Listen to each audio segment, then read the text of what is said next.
into out front about the man who allegedly murdered Charlie Kirk.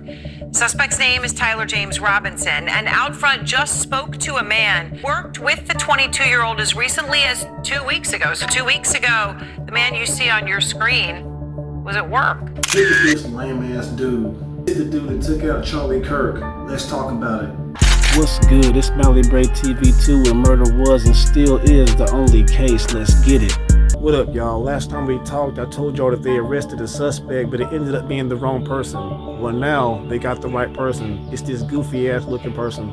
The two were both doing electrical work at what our source, who did not want to be identified, describes as a big custom house in Santa Clara, Utah. He says Robinson was, quote, a little abnormal, didn't talk to anyone. He was a quiet dude, and he didn't like talking unless spoken to. That ain't shit, because what man don't want to go to work and be left the fuck alone, don't be talked to unless he's spoken to, and mind his own damn business. That's me all day, every day. But continue. He stays in the back, and I knew from word of mouth from coworkers that he was not fond of Trump or Charlie Kirk, obviously. You know, when you think about this, right, he's working on this job site 2 weeks ago. Robinson was a 4.0 student, honor roll kid. He'd received a prestigious scholarship to college. He had no criminal record. He is registered to vote, but not affiliated with a party. His parents are both registered Republicans. Right now, though, he is being held without bail on some... As he motherfucking should be. Of course he's held without fucking bail. They're saying all this shit like they're saying all these accolades, like he had a 4.0 this, he had this and that, he graduated from here, he was this kid, this good of it. Who gives a fuck? You shot somebody in the neck. If that was a black kid doing that shit, they wouldn't give a fuck what kind of accolades he had, what kind of high school he went to, what his GPA was. They would say this thug, this and that, and he shot somebody, put him in jail for the rest of his life. The same thing Trump's saying about that dude in Charlotte that just stabbed that white girl in the neck. Get the fuck out of here with that shit. He's a murderer, he's a killer, leave it at that. They say assassinating Charlie Kirk as a sniper. These are live pictures we're showing you right now of a Utah County jail. That is where Robinson is as we speak. According to sources, he is not cooperating. He is not speaking to investigators. He was arrested overnight, though, more than 250 miles away from Utah Valley University, where Kirk was shot as he spoke to a crowd of students. We do have some new video of a person matching Robinson's description walking near Utah Valley University just moments before the shooting. So again, appears to be new video of the suspect just before the shooting.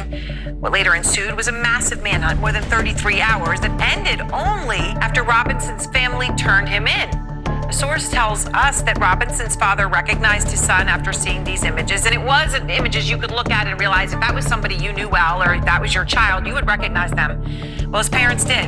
And when confronted by his father, Robinson confessed, according to another source.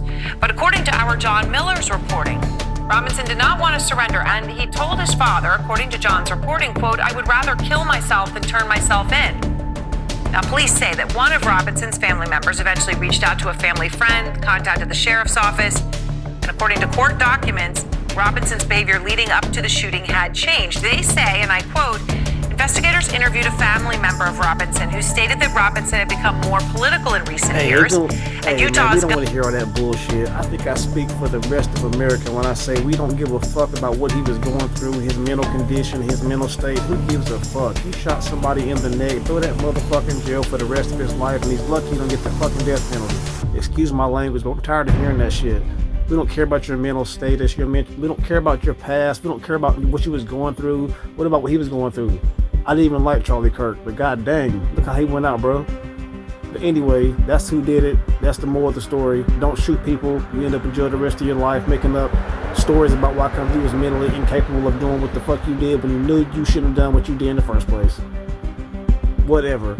Y'all make money, dodge drama, live life. Like, subscribe if you fuck with the content. I will see you on the next video. Stay safe and stay blessed.